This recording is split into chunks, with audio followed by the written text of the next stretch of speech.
मंगलम भगवान वीरो मंगलम गौतमो गणी मंगलम कुंद कुंदार्यो जैन धर्मोस्तु मंगलम सर्वमंगलमांगल्यम सर्वकल्याणकारकं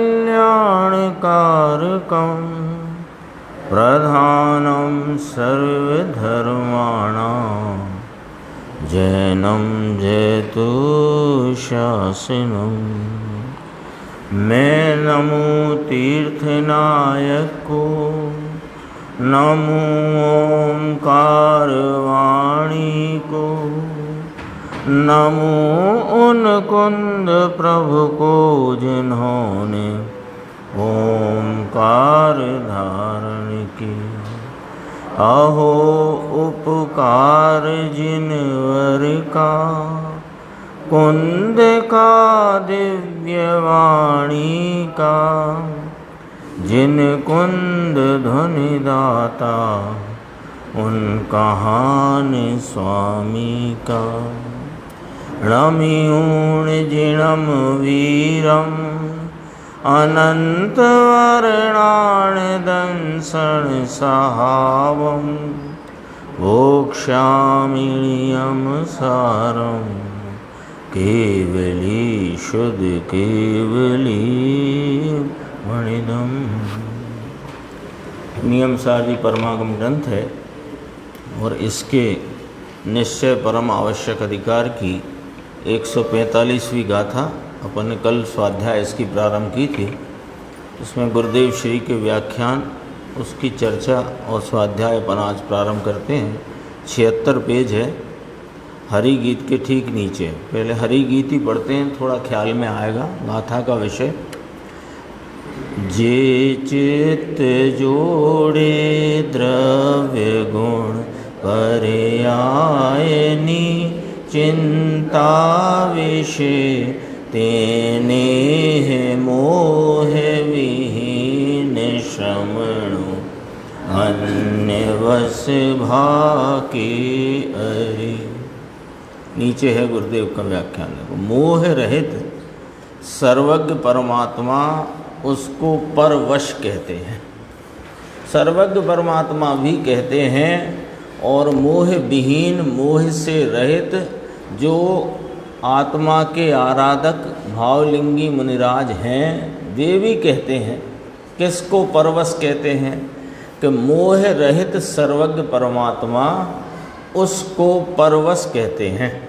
तीन लोक के नाथ तीर्थंकर देव सर्वज्ञ प्रभु ऐसा फरमाते हैं कि तुम्हारे द्रव्य गुण पर्याय के तीन भेद के विचार में रुकते या रुकने से तुम परवश हो, स्वयवश नहीं। गजब है। पर द्रव्य को तो निकाल दिया, पर द्रव्य के प्रति के लक्ष्य में पर द्रव्य के प्रति का विचार चिंतन है, उसको तो दूर रहो। यहाँ तो अपने ही द्रव्य गुण पर्याय के जो भेद हैं, उनका ही जो तुम्हें विचार चलता है, उसका जो विकल्पात्मक तुम्हारा चिंतन है, उसमें जो विकल्प रूपता से उसमें वृत्ति जाती है, यह परवशता है, स्वयवश नहीं। गजब है। पर द्रव्य को निकाल दिया, क्योंकि पर द्रव्य ऊपर लक्ष्य जाते तो राग ही होता है। अब स्वय द्रव्य में आया, यानी निमित्तों के प्रति का तो लक्ष्य छोड़कर स्वय द्रव्य के द्रव्य गुण पर्याय आदि भेदों के संबंध में आया विचार। इसमें भी तीन भेद में पड़ गया। द्रव्य में एकला द्रव्य अनंत गुणों का अभेद रूप एक जो ध्रुव तत्व, उसके अंदर एकाग्र न होकर द्रव्य गुण और पर्याय की चिंता में जुड़ा तो विकल्प होगा, दुखी होगा, राग होगा। क्यों? अन्यवश है, अन्यवश है।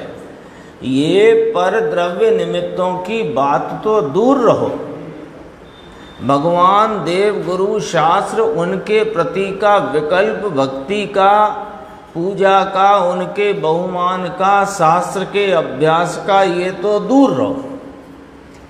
अपने ही स्वयं द्रव्य के द्रव्य गुण पर्याय इन तीन भेदों के विचार रूप वृत्ति में जो वर्तता है तो विकल्प होगा, दुखी होगा, राग होगा। निज द्रव्य गुण पर्याय के विचार में भी दुखी होगा। ये शुभ भाव है, ये दुख है। शांति भाई को भी सुना नहीं होगा। वहाँ तो मुफ्त का समय निकाला ना पाप में। कहाँ उस स्थानकवासी आदि होंगे तो कहा वहाँ जितना समय निकला पाप में ही गया, ऐसा कह देते हैं। निज द्रव्य गुण पर्याय, ये तीन भेद पाड़े। निज द्रव्य गुण पर्याय, यद्यपि की टीका में अपन ने देखा 6 द्रव्य, उनके चेतनता, अचेतनता, मूर्तिक, अमूर्तिक, अर्थ पर्याय, व्यंजन पर्याय, उन सब की बात करी। पर वास्तव में सकेल करके बात देखो तो उन सब के चर्चा के उपरांत भी ये अपने ही द्रव्य गुण पर्याय, अपने द्रव्य गुण पर्याय के विकल्प रूप वृत्ति में जो विचार चल रहा है, इस विचार रूप वृत्ति में तुझे दुख होगा, राग होगा, शुभ भाव होगा, हैरान होगा। क्यों? अन्यवश है। यहाँ तो जो हेतु चलता है ना वो ये है, निज द्रव्य गुण पर्याय तीन भेद पाड़ो तो भी परवश है, राग है, चिंता है, विकल्प है, संसार है ना। अभी चलती थी, कल प्रारंभ हुई थी सीडी में 282 नंबर की गाथा। आज भी उस पर व्याख्यान चला, फिर अभी बाद में 283, 284, 285 3 गाथाएँ आई। ये जो 3 गाथाएँ आई हैं ये बहुत सूक्ष्म विषय आया है ना। इसमें लॉजिक रखा है आचार्य कुंद भगवान ने, और उसकी टीका भी बहुत अद्भुत और गंभीर अमृतचंद्र आचार्य ने की। अपन ने देखा था वो विषय कि यह आत्मा रागादि का अकारक कैसे है, आया था ना विषय। तो उसका विषय किस प्रकार है, उसको गुरुदेव ने जिस प्रकार अभी फरमाया, अपने को बताया कि प्रभु आप कहते हो कि आत्मा रागादि का अकारक है, यह बात हमको स्वीकार नहीं है, ऐसी बात नहीं है। आप फरमाते हो तो आप तो सत्य ही फरमाते हो, लेकिन हमको ये बात समझ नहीं आती है कि आत्मा रागादि का अकारक कैसे है। क्योंकि राग द्वेष रूप परिणाम, दया दान भक्ति का परिणाम, काम क्रोध का परिणाम, ये तो जीव की पर्याय में ही हो रहा है और कर्म इसको करता नहीं है। जीव की ही अवस्था में राग द्वेष का परिणाम होता है और जीव जो है इसको वो कर्म इसको करता नहीं है और जीव इसका अकारक है। सो यह बात हमको समझ में नहीं आई। तब वहाँ पर विषय प्रारंभ हुआ। अभी तो कल चलेगा, वो टीका कल प्रारंभ होगी। उसका मूल भाव ये कहना है वहाँ आचार्य को कि जो जिनागम में जिनेन्द्र परमात्मा ने यह उपदेश दिया है, प्रतिक्रमण और प्रत्याख्यान का 2-2 प्रकार से भेद करके जो उपदेश दिया है, द्रव्य प्रतिक्रमण, भाव प्रतिक्रमण, द्रव्य प्रत्याख्यान, भाव प्रत्याख्यान, यदि यह राग द्वेष जीव करता होता या इसका ये जीव राग द्वेष आदि का कारक होए तो फिर इसको वहाँ से हट जाने का उपदेश क्यों दिया? यदि यह जीव रागादि भावों का कारक है तो फिर इसको वहाँ से हट जाने का उपदेश क्यों दिया? कोई ऐसा काम तो नहीं कहा जा सकता ना कि जो होता ना हो। तो वो जो उपदेश में आया है जिनेंद्र परमात्मा के कि द्रव्य से भाव से, यानी पर द्रव्यों से भी हट जा और उनके लक्ष्य से होते हुए राग आदि से भी हट जाने का जो उपदेश है, प्रतिक्रमण है ना, हट जाने का उपदेश है, प्रत्याख्यान भविष्य संबंधी त्याग का उपदेश है। तो ये उपदेश ही इसलिए दिया कि ये अकारक ही है। आएगी चर्चा। मुझे तो इसमें 282 गाथा की बात एक जरा कहना थी, तो इसलिए यहाँ कई लगे हाथ कहते चलें। 282 गाथा में समय सार जी में ये फरमाया कि यह जीव को पूर्व कर्म के उदय के निमित्त से वर्तमान राग आदि भाव होते हैं, और वर्तमान में होते हुए जो रागादि भाव हैं इनके निमित्त से नवीन कर्म बंध होता है। और ये जो कर्म बंधा है तो ये आगामी भविष्य में राग में निमित्त होगा। ये बात कही तो अपने को लगे ये तो सामान्य बात है, ये बात तो जैन दर्शन में पहले बात आ गई, इसमें ऐसी क्या खास बात है। दोबारा से पढ़ सुनी तो है जिन्होंने, उनके ख्याल में होगी, नहीं तो बहुत कठिन बात नहीं है, सीधी बात है। पूर्व के कर्म का उदय वर्तमान रागादि परिणाम में निमित्त है, और रागादि परिणाम के निमित्त से, वर्तमान रागादि परिणाम के निमित्त से नवीन कर्म बंद होता है। तो वो जो कर्म बंद हुआ है वह उसकी भी स्थिति लेकर हुआ है ना, तो स्थिति पूर्ण होकर के उसका भी उदय आएगा। तो वो आगामी भविष्य में राग द्वेष रूपी विकार विभाव अधर्म का निमित्त होगा। आया बात? तो ये तो सीधा सिद्धांत है, लेकिन इसमें रहस्य क्या भरा है सुनो, कि ये जो तुम पूर्व कर्म के उदय के काल में अभी अपने स्वरूप से च्युत होकर के जो रागादि की रुचि में दौड़ रहे हो, कि शुभ भाव रूप वृत्ति में तुम लगे हुए हो, तो इस वर्तमान शुभ भाव रूप वृत्ति के निमित्त से नवीन कर्म बंध होएगा। और वो कर्म बंध जब उदय में आएगा तो वह तुम्हारे रागादि में निमित्त होएगा भाई साहब, धर्म में नहीं। पॉइंट आया पकड़ में? नहीं आया निर्देश भाई? क्या कहना चाहते हैं, कहना क्या चाहते हैं? बात तो बहुत जानी पहचानी है, कहना क्या चाहते हैं?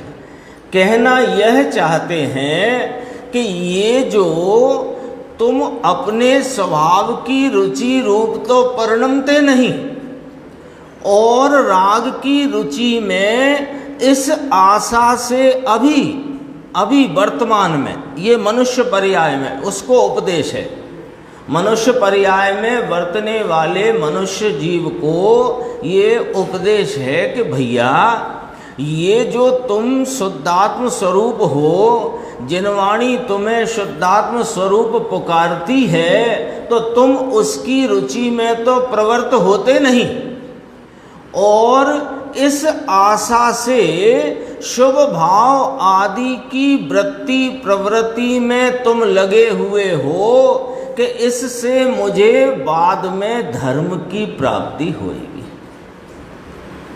तुम अभी वर्तमान में यह जो शुद्धात्म स्वरूप तुम्हारा जिनवाणी पुकार रही है कि तुम शुद्धात्म स्वरूप ज्ञान आनंद स्वरूप हो, तो तुम इसकी रुचि में तो प्रवर्तन करते नहीं, और देव गुरु शास्त्र आदि प्रशस्त निमित्तों के आलम्बन में शुभ राग रूपी वृत्ति से इस आशा से प्रवर्तित हो रहे हो, इस रुचि के साथ प्रवर्तित हो रहे हो कि इससे जो मुझे बाद में धर्म की प्राप्ति होगी।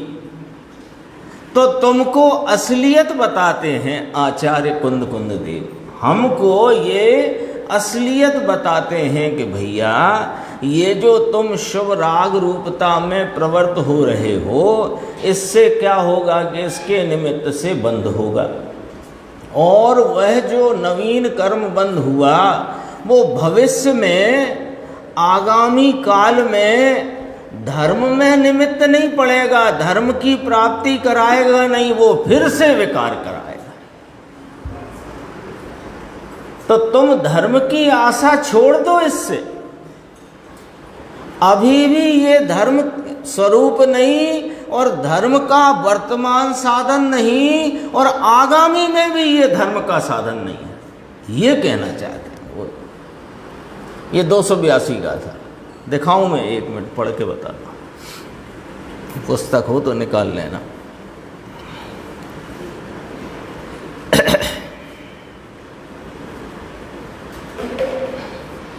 ये तो गुरुदेव खोलते हैं एक एक चीज का अंतरंग पर, उसमें अभिप्राय क्या रखा है। अपने को ये जो आशा चलती है ना, क्या आशा है, किस प्रकार की उम्मीद लगाए बैठे हैं कि वर्तमान में जो शुभ राग का परिणाम है इससे मुझे धर्म की प्राप्ति हो जाएगी। तो वे कहते हैं वर्तमान में भी नहीं होएगी और आगामी में भी नहीं होएगी। क्यों? कि ये तो वास्तव में धर्म से विरुद्ध रूप अधर्म का परिणाम है, इससे कहाँ से होएगी। देखो 462 पेज है, हो तो निकाल लो, नहीं तो मैं सुना देता हूँ, कोई खास बात नहीं। वर्तमान में तुम स्वभाव से च्युत होकर के पूर्व कर्म के निमित्त के तावे होकर के, कर्म से नहीं हो रहा है विकार, तुम स्वयं कर्म के तावे होते हो, तावे नाम उसके वश होते हो। तुम उसके वश होकर के तुम्हारे में राग द्वेष मोह करते हो। ये राग द्वेष मोह कर्म बंधन करेगा। ये कर्म बंधन तुम्हें भविष्य में राग द्वेष मोह में निमित्त होगा। वर्तमान बंधन में तेरे राग द्वेष मोह निमित्त हुआ और इससे नया बंधन हुआ। ये भविष्य में राग द्वेष मोह में निमित्त होगा, ऐसी बात है। ऐसा नहीं है कि पुण्य बंधा है और शुभ भाव से पुण्य बंधा तो भविष्य में अनुकूल सामग्री मिलेगी, यहाँ ये बात करी ही नहीं। अभी पुण्य करेंगे तो अनुकूल सामग्री मिलेगी।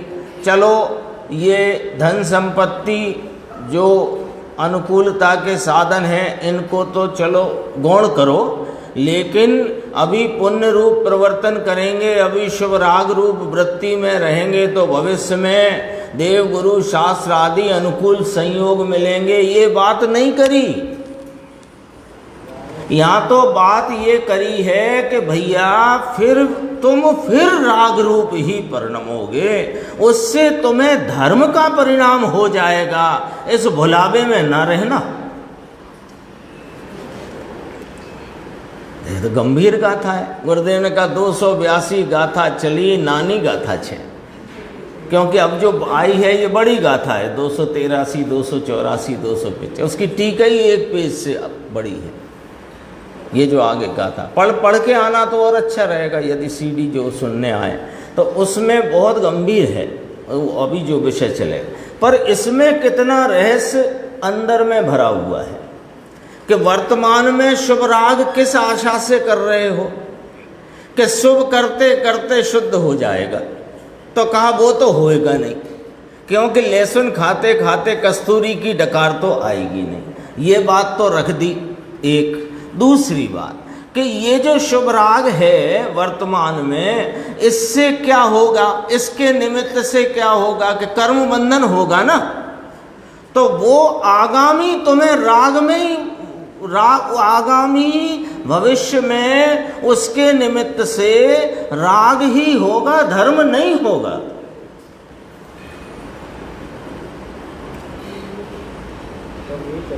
तो अब करें क्या? हम तो यही चक्कर चलाते चलाते अनादिकाल से चलते चले आए और अब भी यदि समझ करके इस चक्कर में से ना निकले, ये चक्रव्यूह है ना, ये चक्रव्यूह के चक्कर में से ना निकले तो फिर आगामी भविष्य में भी अनंत काल ऐसा ही संसार भटकने में निकल जाएगा।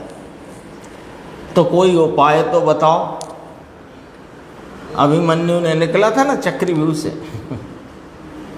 तो कोई उपाय तो बताओ। कि बहुत सच्चा सीधा उपाय है कि जिनेंद्र परमात्मा आचार्य भगवंत ज्ञानी धर्मात्मा पुकार पुकार कर कहते हैं कि तुम शुद्ध हो, पवित्र हो, ज्ञान आनंद स्वरूप हो, तुम अपने ज्ञान आनंद स्वरूप की रुचि में, उसकी महिमा में प्रवर्तन करो, उसका निर्णय करो, उसका आलम्बन लो, ये राग देश विकार संसार सब छूट जाए। उपाय भी है, ऐसा नहीं है कि उपाय नहीं है उस चक्र में से निकलने का, लेकिन हम उस उपाय को नहीं करते।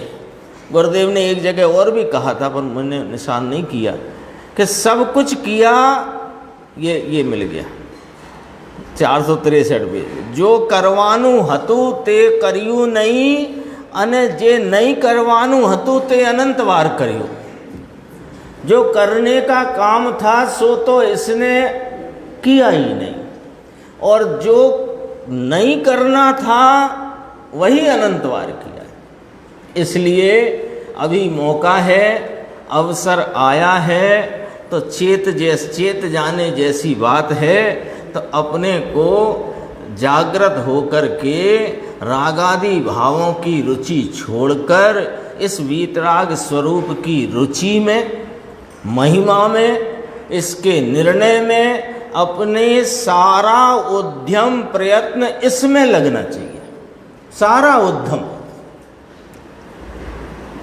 जितना हो सकता है, जितना प्रयत्न लगा सकते हो वो इसमें लगाना, क्योंकि और भी जगत के 25 काम हैं, घर गृहस्थी है, आजीविका आदि है, सब है। उसमें से जो थोड़ा समय निकालते हो उस समय में अधिकतम समय स्वरूप की रुचि, उसकी ही महिमा और उसके निर्णय के लिए लगाना, तो निकल जाओगे इस संसार के चक्रव्यूह से। नहीं तो वो अपन ने 282 गाथा के आधार से बात देख ही ली है। अपन चलते हैं अपने कारण कार्य नियम पेज नंबर 77, नीचे की 5 पंक्ति जहाँ से टीका शुरू हुई है।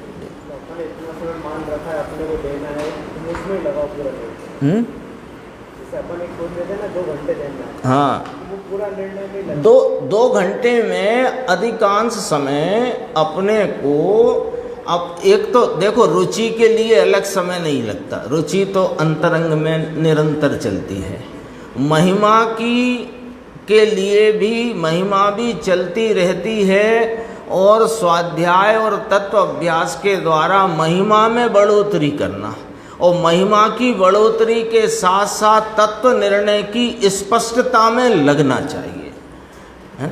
तत्व निर्णय की स्पष्टता जितनी जल्दी और जितनी स्पष्ट होएगी, वहाँ से ही मार्ग मिलने वाला है, और कोई मार्ग नहीं है ना। अभी अपन मोटा माटी इसमें एक बोल आया था, उसमें अपना समय सार सिद्धि भाग 8 कहता है कि मुझे तो भाव वासन तो है, तो भाव वासन है तो फिर तेरे ये कथन में विपरीतता क्यों आती? पढ़ लेना, उसमें समय सार सिद्धि भाग 8 में ये बॉक्स आया है। तो फिर ये विपरीतता क्यों चलती है? ऐसी बात आई है।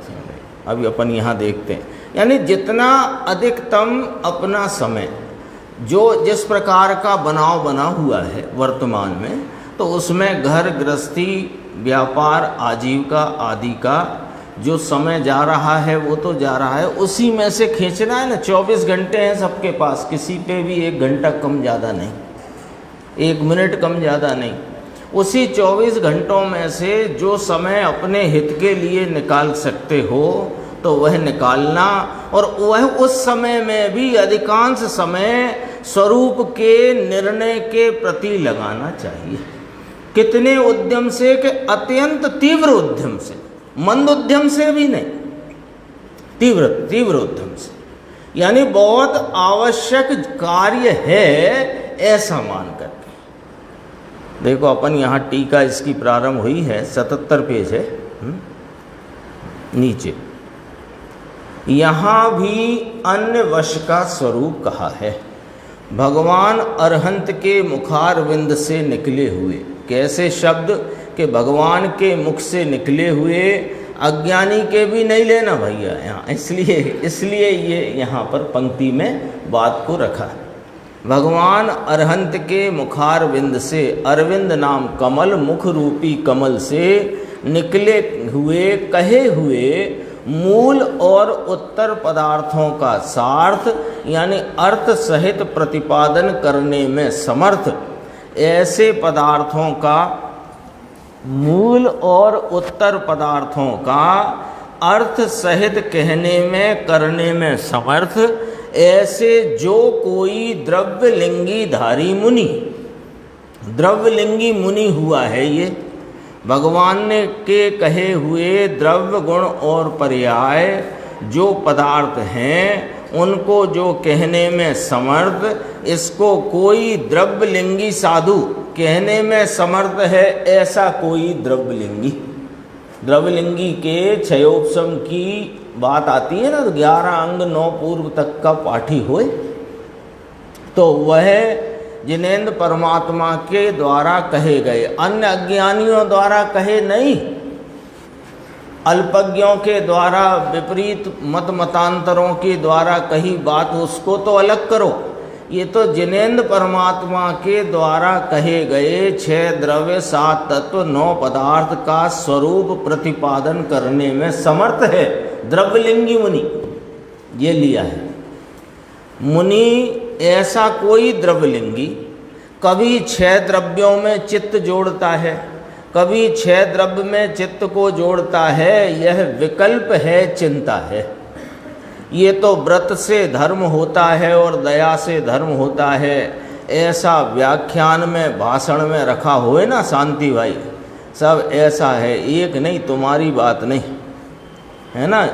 ये कोई शांति भाई वहाँ बैठे हैं तो वो भाषण में व्याख्यान में सब यही चलता है ना, व्रत करो, दया करो, व्रत और दान करो, पूजा करो, भक्ति करो, ऐसा व्याख्यान में चलता हो तो शांति भाई को थोड़ा संबोधन किया, फिर कहा एक तुम्हारी बात नहीं, ये तो तुम मुंह आगे बैठे हो इसलिए तुम्हारे नाम ले दिया।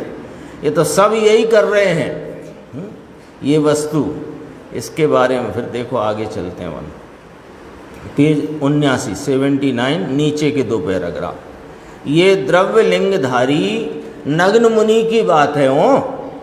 नग्न मुनि है, दिगंबर है, राज छोड़ा है, परद्रव्य छोड़े हैं, अंतर द्रव्य गुण पर्याय में 6 द्रव्य में चित्त जोड़ते हैं, ये पराधीन है। घर गृहस्थी, राजाई, सेठाई, रानियां, पत्नियां, घर कुटुंब सब छोड़ा है और जंगल में रहते हैं। तन पर एक धागा भी जिनके है नहीं, वे सब इस प्रकार की वृत्ति में रहते हुए और अपने चित्त को द्रव्य गुण पर्याय के विचार में लगाए हुए हैं, ये पराधीन हैं। कोई समय सुना नहीं होगा, ये बाप दादा ने भी पहले ऐसा कहते हैं। 6 द्रव्यों में चित्त जोड़ते हैं, कभी उनके मूर्त अमूर्त चेतन अचेतन गुणों में मन जोड़ते हैं। 6 द्रव्य है ना, तो 1 चेतन है, 5 अचेतन है, इसमें मन को जोड़ता है। और फिर कभी उनकी अर्थ पर्याय यानी उनकी आकृति व्यंजन पर्याय के सिवाय अन्य गुणों की जो पर्याय वे अर्थ पर्याय। तो प्रदेश गुण की, प्रदेश गुण माने प्रदेशत्व गुण के व्यंजन पर्याय सिवाय की सब गुणों की अर्थ पर्याय, व्यंजन पर्याय, प्रदेशत्व गुण की पर्याय, व्यंजन यानी द्रव्य की आकृति, इसमें बुद्धि जोड़ता है।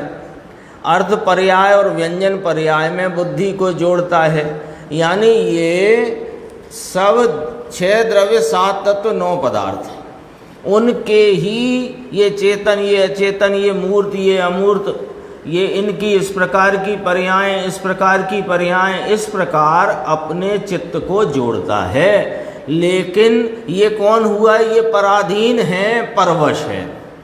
लेकिन ये परंतु त्रिकाल निरावरण नित्यानंद जिसका लक्षण है। किसका है नित्यानंद लक्षण? कि पर्याय आनंद ऐसा नहीं, नित्यानंद कहा ना, पर्याय आनंद नहीं कहा। पर्याय आनंद क्या? कि पर्याय में एक समय की अतीन्द्रिय आनंद की अवस्था, वो चित्त जोड़ने लायक नहीं, उसमें उपयोग लगाने लायक नहीं। वर्तमान परिणाम में उपजा हुआ अतीन्द्रिय आनंद का जो अंश रूप भाव है वो उसमें उपयोग लगाने लायक नहीं, क्योंकि वहाँ उपयोग लगाने से दुख उत्पन्न होता है। तो कहाँ लगाना है? कि नित्यानंद, पर्याय के आनंद में नहीं। नित्यानंद माने यह आनंद स्वरूप अपना चैतन्य तत्व, यह आनंद स्वरूप। देखो, नित्यानंद जिसका लक्षण है, ऐसे निज कारण समय सार के स्वरूप में यहाँ निज आया, उसमें सहज आया था। जब अपन ने कलश पढ़ा था उसमें सहज शब्द लिया था, सहज परमात्मा। यहाँ निज कारण समय सार ऐसा लिया, सहज कहा था ना वहाँ, निज। अब यहाँ के शब्द पढ़ते हैं, निज कारण समय सार के स्वरूप में लीन, सहज ज्ञानादि शुद्ध गुण पर्यायों का आधारभूत। निज कारण समय सार के स्वरूप में लीन। कौन लीन है? कि वे पर्याय। कौन लीन है? पर्याय, शुद्ध पर्याय, निर्मल पर्याय। तो निज कारण समय सार स्वरूप में कौन लीन? कि सहज ज्ञानादि शुद्ध गुण पर्याय। ऐसे लीन सहज ज्ञानादि शुद्ध गुण पर्याय। ये शुद्ध गुण पर्याय लीन है काय में? इस नित्यानंद निज कारण समय सार स्वरूप वस्तु में।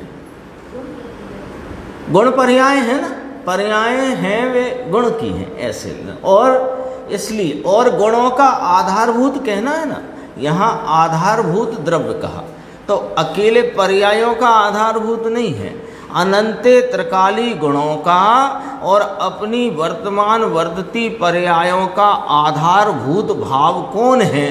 कि यह शुद्ध द्रव्य अपना। इसलिए सहज ज्ञानादि शुद्ध गुण पर्याय, नीचे आ गया ना, लीन सहज ज्ञानादि शुद्ध गुण पर्यायों का आधारभूत ये मैं चैतन्य है ना। ऐसी बात अभी उपदेश निज कारण समय सार, ऐसा भगवान कायम का समय।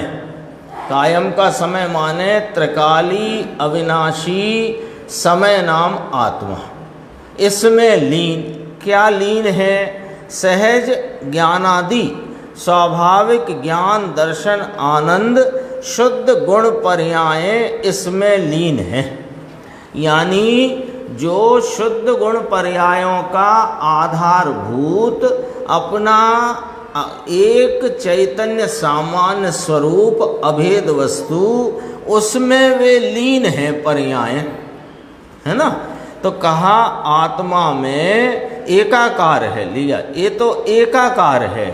आत्मा में कारण समय सार में गुण पर्याय तो एकाकार है, अभेद है। ऐसा जो आधारभूत निज आत्म तत्व निज कारण समय सार के स्वरूप में लीन, सहज ज्ञानादि शुद्ध गुण पर्यायों का आधारभूत निज आत्म तत्व, उसमें ये चित्त कभी नहीं जोड़ता। कौन कौन की बात चल रही? द्रव्यलिंगी मुनि राजाई सेठाई छोड़ी, घर स्त्री पुत्र कुटुंब छोड़े, तन पर एक धागे का टुकड़ा भी जिसके नहीं है, और जो भगवान जिनेंद्र परमात्मा द्वारा कहे गए 6 द्रव्य 7 तत्व 9 पदार्थ के बराबर यथानुरूप प्रतिपादन करने में समर्थ है, ऐसा द्रव्यलिंगी मुनि ये 6 द्रव्य, उनकी चेतनता अचेतनता, मूर्तपना अमूर्तपना, उनके अर्थ पर्याय व्यंजन पर्याय, इनमें इनके द्रव्य, इनके गुण, इनकी पर्यायें अथवा अपने द्रव्य गुण पर्याय, इनमें तो चित्त जोड़ता है, लेकिन शुद्ध गुण पर्यायों का आधारभूत ऐसा यह जो आत्म तत्व, जो इसमें ये कभी चित्त को जोड़ता नहीं, कभी इसमें चित्त नहीं जोड़ता, ये कहा। तो ये इसको काय में डालें, अपना लिखा पड़ा है ना, अन्यवश और स्वयवश। अन्यवश का फल संसार, परवश का फल निर्वाण, मुक्ति, परिपूर्ण आनंद। तो ये कहाँ पड़ा हुआ है? अन्यवश में। स्वयवश का क्या फल है? निर्वाण, मुक्ति, आनंद, परिपूर्णता। और अन्यवश का फल है संसार। ये कहाँ पड़ा है? द्रव्यलिंगी। तो कौन की बात चल रही है ये? वो द्रव्यलिंगी के मेरे ही पुराने इतिहास की बात है, और वर्तमान में जितना भी हमारा चित्त बाहर में जाता है उसकी बात है। बाहर में देव में, गुरु में, शास्त्र में, जिनवाणी के द्वारा किए गए स्वाध्याय में, उस स्वाध्याय में अपने द्रव्य गुण पर्याय के भेद, उनमें जो तुम्हारी जितनी वृत्ति जाती है वो अन्यवशता है। वहाँ से भी उपयोग को हटाकर एक रूप स्वरूप अभेद अपना चैतन्य आत्म तत्व परमात्मा, इसमें उपयोग जोड़ने की बात कही जा रही है। यही स्वयवस्था है, इसी को अवस्पना कहा। अवस्पना ही आवश्यक है। बात चलती है ना, ये कहाँ से शुरू हुई बात? आवश्यक 6 नहीं, 1 है। आगे भी थोड़ी चर्चा है, देखना। पेज नंबर है 82 बीच में शुद्ध गुण पर्यायों का आधारभूत पवित्र गुण और पवित्र पर्याय आनंद गुण आनंद दशा, इसका आधारभूत आत्म तत्व। आगे आपके सवाल का जवाब, गुण पर्याय का आधारभूत है ना। इसमें कभी भी चित्त नहीं जोड़ता। इसमें अंतर आनंद में, अंतर आनंद माने आनंद का सागर स्वरूप, आनंद रूप वस्तु, उसमें यह कभी चित्त नाम उपयोग को नहीं जोड़ता। उस तपोधन को भी, ये तपोधन कहा इसको, ये तपोधन मुनि नग्न दिगंबर होए तो भी, तपोधन इसको कल भी अपन ने बात की थी, संज्ञा निक्षेप है बस। कारण से ही उस तपोधन को भी इस कारण से ही, यानी कि पर विकल्पों के वश होते होने के कारण से ही अन्य वश कहने में आया है। ये परवश है, धर्म नहीं, ये अधर्म के वश हुआ है। बोलो, हमारी बोलचाल की भाषा तो है ही, और हमारी मान्यता और समझ भी इसी प्रकार की हो गई है। कैसी? कि जितने भी हमारे कार्य वृत्ति विचार जो देव शास्त्र गुरु के प्रति के लक्ष्य में वर्तते हैं, चाहे वे पूजा, प्रक्षाल, भक्ति, दया, दान, शास्त्र, स्वाध्याय, उसका चिंतन आदि, इन सब परिणामों को हम धर्म कहते हैं। कहते हैं कि नहीं कहते? तो भाषा में कहते हैं वो तो है ही, लेकिन हमारे चिंतन में और हमारी समझ में भी यही बात गहराई तक फंसी हुई है। मैंने घुसी हुई शब्द नहीं कहा, फंसी हुई है कहा, फंसी हुई है।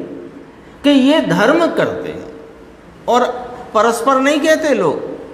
आजकल तो भैया बहुत धर्म कर रहे हो, कोई कोई कहता अब तो धर्म ऑनलाइन हो गया, अब धर्म करने कोई मंदिर नहीं जाता, सब ऑनलाइन धर्म कर रहे हैं। अरे ऑनलाइन जो कर रहे हैं कदाचित स्वाध्याय आदि, वह धर्म नहीं है, और यहाँ आके कर रहे हैं वो भी धर्म नहीं है। तो क्या है? अधर्म है।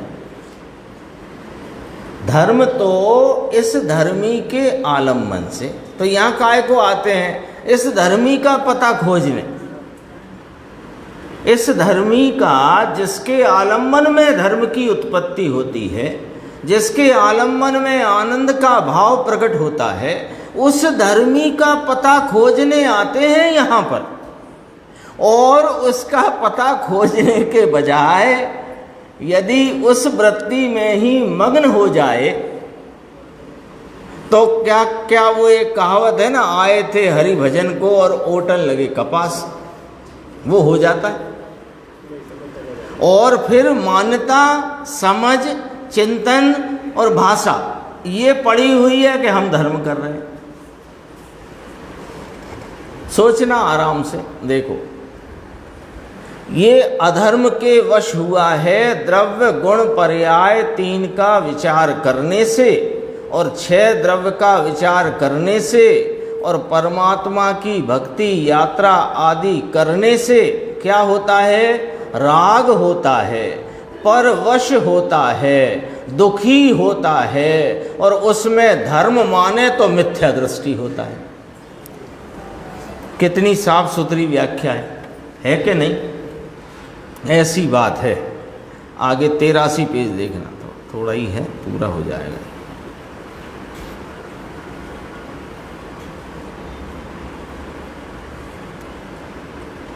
देखो 83 पेज पर एक प्रश्न आया कि ये आया ना, अपना आत्मा जो शुद्ध गुण पर्याय का आधार, शुद्ध गुण पर्याय का विचार, ये न कहा, शुद्ध गुण पर्याय का आधार, शुद्ध पवित्र अनंत गुण और अनंती पर्याय का आधार जो आत्मा द्रव्य वस्तु एक रूप चीज, ये ले विषय बता दिया निर्देश।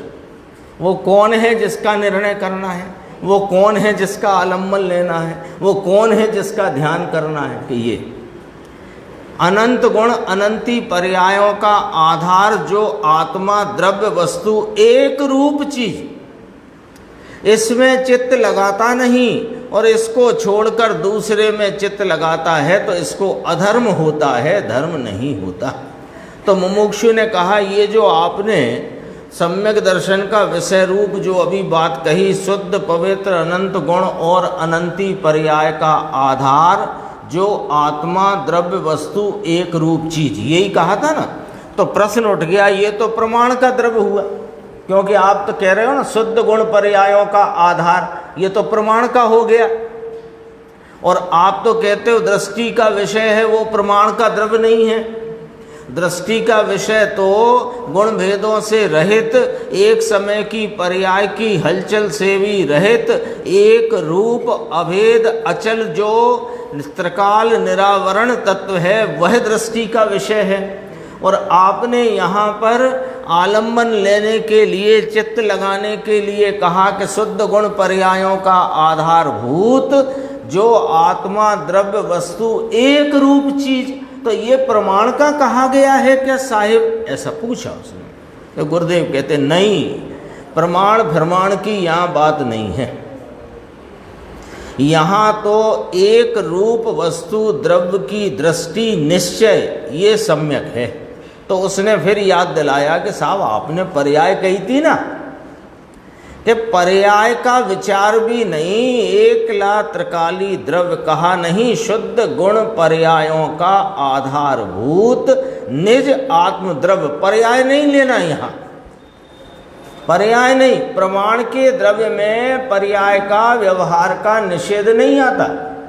प्रमाण का द्रव्य प्रयोजन के काम का नहीं, प्रमाण का द्रव्य जानने के काम का, निर्णय के काम का।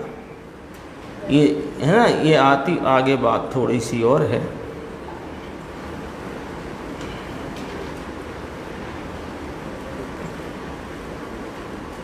फिर 86 पेज पे, वैसे तो काफ़ी ज़्यादा है, आगे ही ले लेंगे, वो हो नहीं पाएगा पूरा, अगली स्वाध्याय में शेष विषय ले लेंगे। स्वरूपी विनाशी